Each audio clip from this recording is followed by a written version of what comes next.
இதுவா இது செத்து போன மாடுகன்னு. What is this, Partha? நீங்க மாட்டு பாலை தயிராக்கி சாப்பிடுறீங்க, நாங்க மாட்டை கறியாக்கி சாப்பிடுறோம், அவ்வளவுதான். பாத்தீங்களா madam?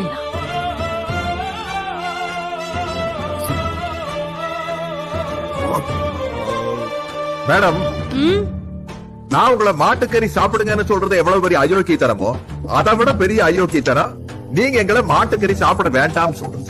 You know one thing, உலகத்திலேயே மாட்டுக்கறி அதிகமா ஏற்றுமதி செய்யற நாடு நம்ம நாடுதான். ஆனா அதே மாட்டை வச்சு அரசியல் பண்றதும் நம்ம நாடு. நீங்க உயிரோடு இருக்கிற மாட்டை விட்டு கறியை வெளிநாட்டுக்கு சப்ளை பண்றீங்க, அதே கறியை உள்ளூர்ல யாராச்சும் சாப்பிட்டா அவரை வென்றீங்க. வாட் இஸ் திஸ் பார்த்தா?